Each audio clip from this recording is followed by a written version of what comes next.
اب ناظرین جو معاشی مشکلات کے تناظر میں سی پیک سے بڑا معاشی منصوبہ تیار کیا گیا ہے اور اس کے لیے اسپیشل انویسٹمنٹ فیسیلیٹیشن کونسل قائم کی گئی ہے۔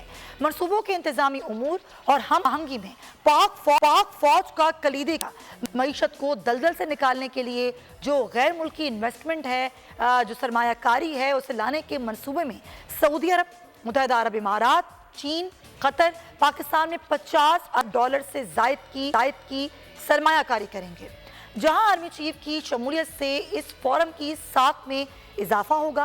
وہیں یقینی طور پر یہ کہنا غلط نہیں ہوگا کہ موجودہ سیاسی حالات میں فوج کی سپورٹ کے بغیر اتنی بڑی سرمایہ کاری ممکن ہی نہیں تھی۔ اسی وقت مجھے جوائن کر رہے ہیں خالد کھوکھر صاحب، جو کہ پریزیڈنٹ ہیں پاکستان کسان اتحاد کے۔ خالد کھوکھر صاحب، آپ کس طرح سے دیکھتے ہیں خاص طور پر اس میں جو ہماری آرمی چیف کا کردار ہے، جس طریقے سے خاص معیشت کو ٹریک پر لانے کے لیے جو آرمی چیف کی بھرپور کاوشیں ہیں، ان کو آپ کس طرح دیکھ رہے ہیں؟ جی بہت شکریہ جی۔ دیکھیں جی، اس وقت جس حساب سے ہماری آبادی بڑھ رہی ہے، ہم ہر سال پاکستان میں آبادی کے لحاظ سے ایک نیا نیوزی لینڈ یا سنگاپور ایڈ کر رہے ہیں۔ اس حساب سے ہماری ایگریکلچر گروتھ نہیں تھی۔ اب آرمی چیف نے جو سٹیپ لیا یہ ایک پیراڈائم شفٹ ہے۔ میں یہ سمجھتا ہوں کہ 1960 میں ایک گرین ریولوشن آیا تھا، اب یہ ایک ڈیجیٹل ریولوشن ہے، اور جس طریقے سے وہ جتنی سپیڈ سے اس پہ کام کر رہے ہیں آرمی چیف اور پاک آرمی حکومت کے ساتھ مل کے کام کر رہی ہے، یہ اپنی مثال ایک آپ ہے۔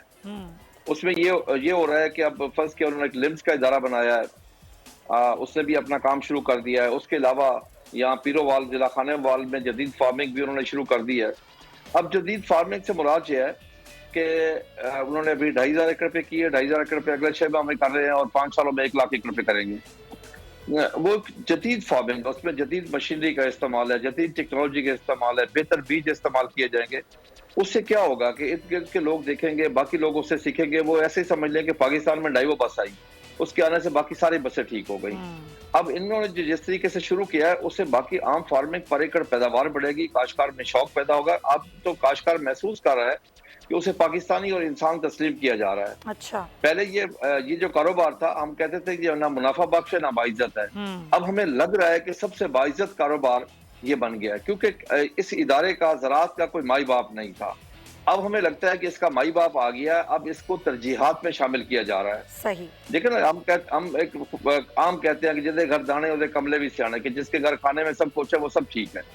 ہم دیکھیں نا، ہم اس وقت 14 سے 15 بلین ڈالر کی ایگریکلچر پروڈیوس کی امپورٹ کر رہے ہیں۔ ہم گندم امپورٹ کرتے ہیں، دالیں امپورٹ کرتے ہیں، کپاس امپورٹ کرتے ہیں، ایڈیبل آئل امپورٹ کرتے ہیں، ہم سویا بین امپورٹ کرتے ہیں، ہم سیڈ باہر سے امپورٹ کرتے ہیں، ہم ریسرچ پہ انویسٹمنٹ نہیں کرتے۔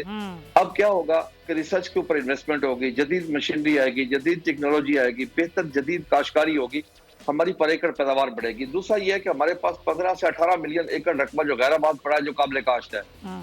اب جو باہر سے انویسٹر آئے گا، پاکستان سے جو کارپوریٹ سیکٹر ہے وہ آئے گا، عام فارمر اس میں شامل ہوگا، کوآپریٹو فارمنگ آئے گی، کارپوریٹ فارمنگ آئے گی، اس سے غیر آباد رقبے جب آباد ہوں گے تو ہماری مشکل تو ویسے ہی آسان ہو جائے گی کہ جب ہمیں باہر سے کوئی چیز امپورٹ نہیں کرنی پڑے گی، ہمارے پاس کھانے پینے کی ہر چیز جہاں پہ موجود ہوگی، ہم ایکسپورٹ کرنے کے قابل ہو جائیں گے۔